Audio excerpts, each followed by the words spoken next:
So we're back in Africa. You got your peanuts?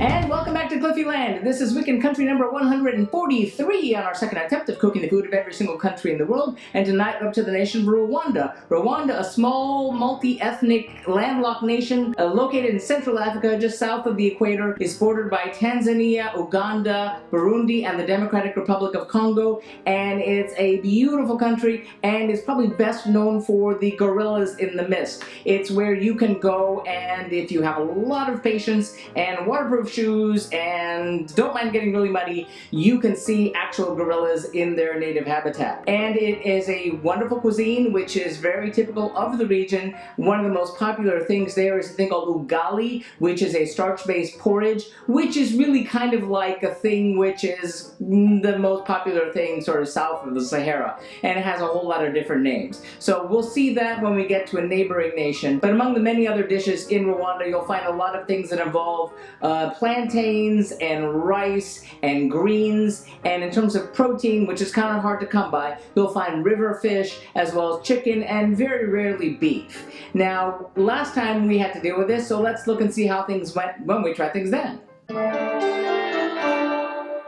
Well, 4 years ago on the Global Cooking Challenge, I got to cook across 3 separate nights. The first night I actually baked. I made a honey bread, which is from a recipe from a women's bakery in Rwanda, and I did that to kind of make note of the situation in that after the 1994 genocide, the nation is very heavily female, and that includes the women running the government and the police force, and it's all very fascinating. And that recipe was sort of a nod to that particular thing because of where the recipe actually came from. And that was very, very tasty. Now the second night we did a couple other dishes. We did a chicken stew, which was very, very delicious, and unfortunately we're not doing that again this time. And we served that with an avocado salad, which was really scrumptious. And again, sorry I couldn't get to it because we only have one night to cook here on the videos. But we are doing what we did on the second night, which was 2 dishes. The first one being Isombe, which is a greens-based dish, which is made with cassava leaves, if you can find them, and spinach and a whole bunch of other stuff, and it's really good, so look forward to that one. And we're serving that with Ngege with groundnut sauce. Ngege is tilapia, and groundnut sauce is actually peanut sauce. One of the basic things that I found throughout all the recipes I looked for was basically take a fish and cook it.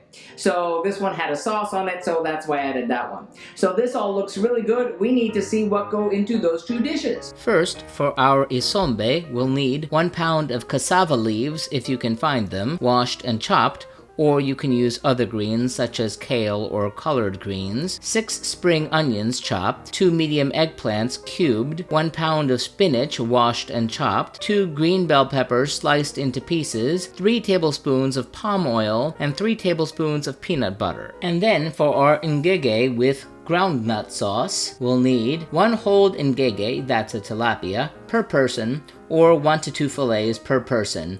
You may use any medium-bodied fish such as trout or haddock, 1 small onion finely diced, 1 tablespoon of peanut oil, 1 medium tomato chopped, 1/4 of a green bell pepper finely chopped, 2 tablespoons of unsweetened ground peanut butter, 1 cup of boiling water, 2 teaspoons of arrowroot, optionally 2 teaspoons of curry powder, and 1/4 teaspoon of black pepper. That looks really delicious. We've got to get cooking. Set a large pot of salted water to boil. Add the cassava leaves or other greens. Add the spinach. And simmer until tender. This may be up to 90 minutes depending on the greens you're using. Then add the eggplant, green bell peppers, and chopped onions, and cook on a medium heat for 10 minutes. Then add the palm oil and the peanut butter and stir to form a smooth paste. For a whole fish, clean and remove the head and cut a few slits in either side and rub with salt and pepper. For fillets, rub generously with salt and pepper. Heat the peanut oil in a skillet over medium heat until shimmering. Then flash fry with just enough of the peanut oil to keep the fish from sticking. I clearly did not master that not sticking part.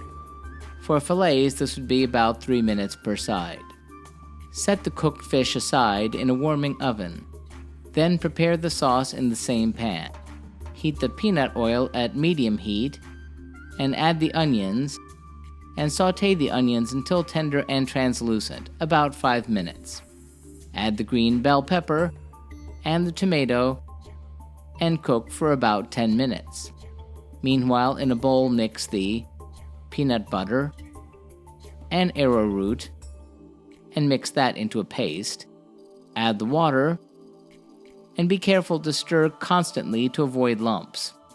Add the peanut mixture slowly to the pan and sprinkle in the curry if you're using it. Heat to a simmer, stirring frequently. The sauce should thicken as it heats.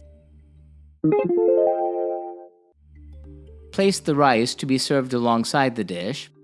Plate servings of the fish. Top the fish with the peanut sauce. Plate servings of the greens. Wipe plates and serve hot.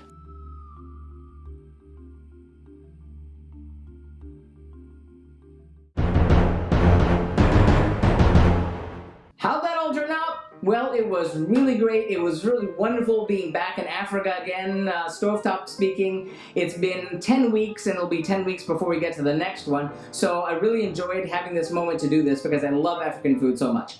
It was really great having the smells of the red palm oil and the peanut butter back in the air.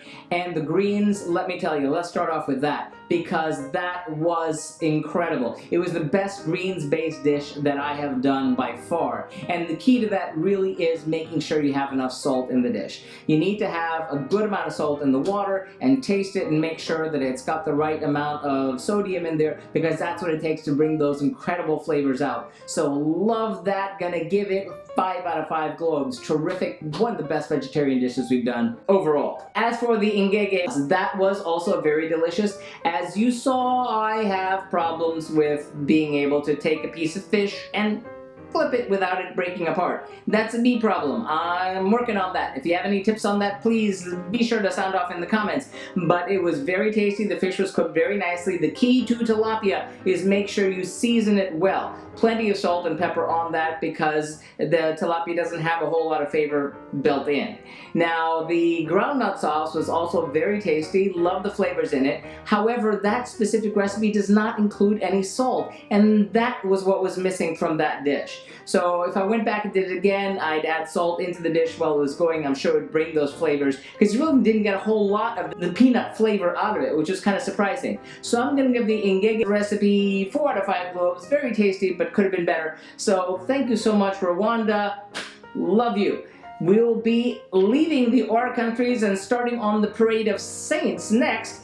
We're going to be in islands for the next how many weeks? So tune in next time when we cook the food of St. Kitts and Nevis. See you then. And remember, if you'd like to see our streams live when they happen, follow us on Periscope or Facebook Live. Like and subscribe to be advised when these videos are posted. If you have any thoughtful feelings or helpful suggestions about the food that we're cooking, sound off in the comments. Remember, links to the original recipes, remember these aren't my recipes, are found in the About section. And tune in next time. Thanks for watching and happy eating!